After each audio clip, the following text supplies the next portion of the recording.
All right, everybody, welcome back to my YouTube channel. This is the Jordan Report, and I am your host, Robert Jordan. Everyone, please remember to like, subscribe, and share. Okay, guys, we're going to go back up to Virginia. I covered the story. This is an update on the story I covered of the lady who showed up, the Virginia senator who showed up in disguise. And she showed up to urge the protesters to pull down the statues. When they pulled down the statue, one of the statues came down on one of the protesters' head and split his head wide open. This lady was charged with that, her and several other people. This is a bit of good news because it says the wheels of justice are turning. This is happening today.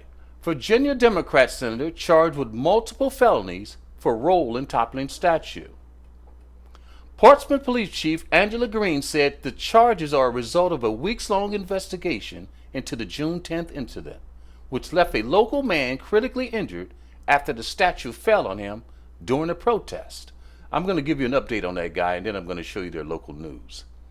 Lucas and 6 others, including NAACP leaders and a local school board member, were charged with conspiring to commit a felony and felony injury to a public monument in excess of $1,000.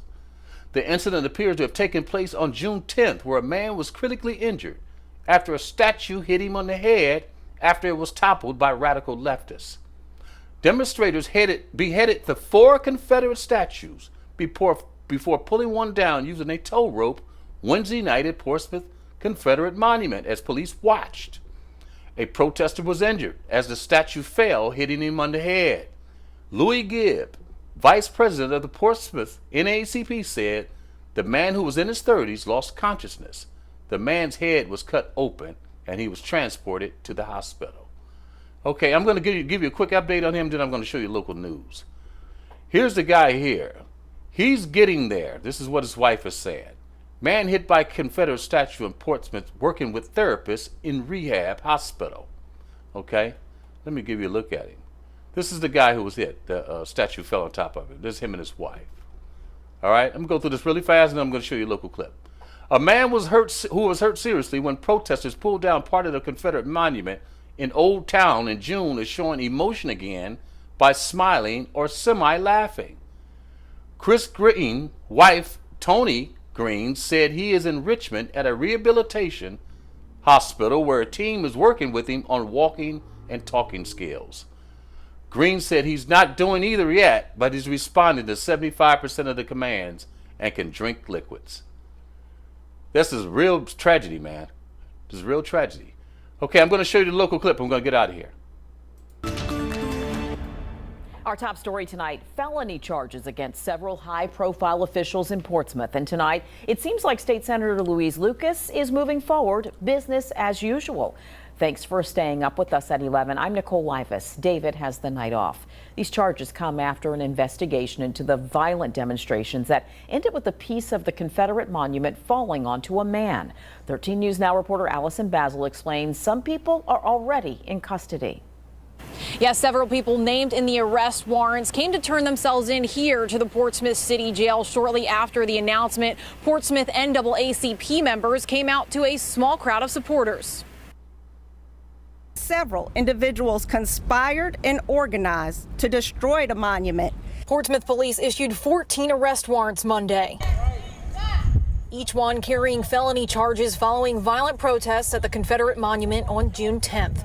Police Chief Angela Green announced charges for 8 people with conspiracy to commit a felony and felony injury to a monument in excess of $1,000.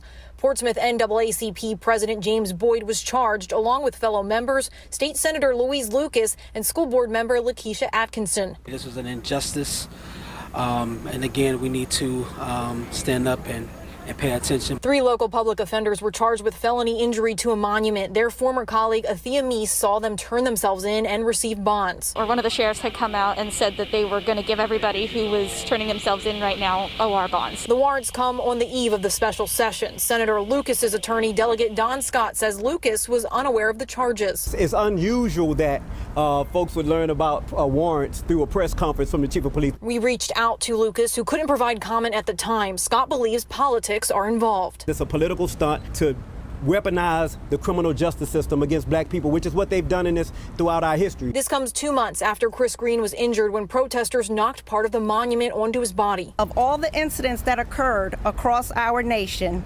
our incident was the only incident that resulted in a man being gravely injured. Boyd wanted to say more about the warrant, but says the NAACP will do that soon. More to say, but at this time we want to keep it concise, but do want to encourage our citizens to stand up and pay attention. Yes, Governor Ralph Northam tweeted support for Lucas shortly after the warrants were announced. He called the warrants highly unusual and says he looks forward to seeing Lucas tomorrow in Richmond. Live in Portsmouth, Allison Basil, 13 News Now. All right, guys, that's what's going on in Virginia. I told you it's good news. I mean, it's justice taking its place. It's slow, but it's happening.